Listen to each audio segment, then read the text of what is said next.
का हाल बा भाई लोग। हम आज ले आइल बा वीडियो और ए में रिवर्स कंटेंट और हम आज बात करतानी कि ई वीडियो हंसी और मजाक खातिर लाइल बानी और दिमाग पे सीरियस में नत लिहलो और ये वीडियो देख के हमारे लैपटॉप पे और इसको भूल जाइ हलो।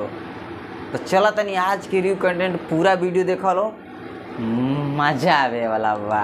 तो आजा रील पर देखावा तनी अपन सिनी मिल बोला टेस्ट करवाया कि वेस्ट करवा। ए रील वाली मैडम जी, हम सब जाना तानी कि तू लोग रील वीडियो बनाए के बहाने कौन चीनी मिल देखावा तारू लोग।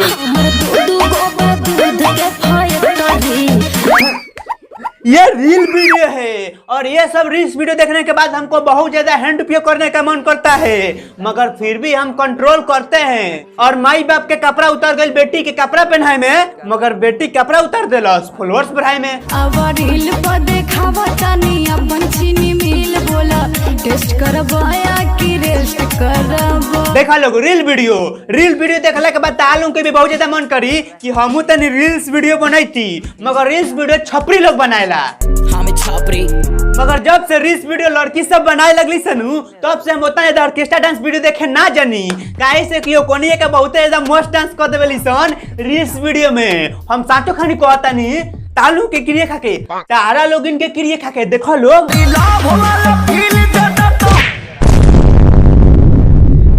देखा लोग कितना very very good reels video बावे।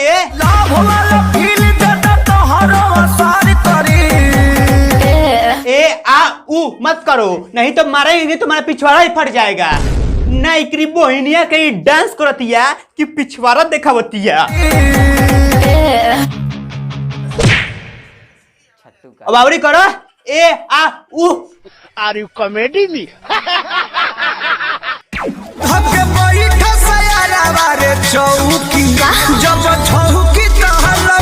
एकदम पार्टनर हगन पार्टन हमनी के यही खातिर बैठले बानी सन कि जब उछाऊ की तलाऊ की।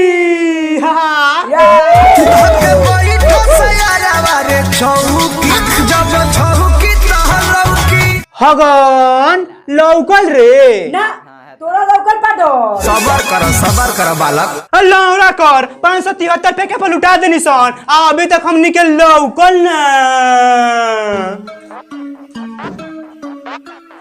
अडन हाँ हगन हमनी के चुटिया बनावता लइका पर मार के फोड़ देते कर। दे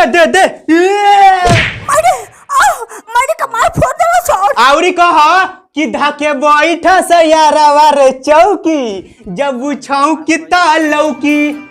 पडन हाँ हगन उ मगर छौकी त का लौकी गुफा देहला दरदिया सैया दोनों तर गड़ी ले लेते बारा। देखिए मैडम जी, हम आपसे एक सिंपल सा बात कहना चाहते हैं कि आपके पीवा जब दर्द दोनों तरफ दिए हैं तो आप छतिया पर बर्फ काहे रगड़ रही हो? कोई सेंस है इस बात की? रगड़ी ले लेते बारा। बताओ मैडम जी कि जब आपके पीवा दर्द दोनों तरफ दिए हैं तो आप छतिया पर बर्फ काहे रगड़ रही हो? मैं नहीं बताऊंगा। अरे तुम लोग गाना गा रहे हो कि तुम दोनों अपने में लड़ रहे हो? नाचो रे। मगर एक मिनट रे राकेश मिश्रा भरुआ, तोरा कावना एंगल से एक कमर कोकड़ी लगता रे?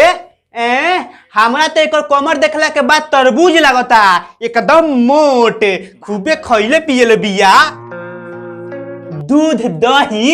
मैं तो कुछ और ही समझ रहा था। तब बस भाई लोग ये वीडियो यहीं पे खत्म होता। तालू के कैसा लगला प्लीज तू लोग यार लाइक मार के बताओ लोग। और भाई लोग तू लोग जा लोग हमारा इंस्टाग्राम पे फॉलो कर लोग। हमारे इंस्टाग्राम के यूजर आईडी नेम है boysmith01 और हम मिलते हैं नेक्स्ट वीडियो में। तब तक के लिए नमस्कार, प्रणाम, बाय बाय। तो चलते आके नेक्स्ट वीडियो में मिला जाए, तब खातिर बाय।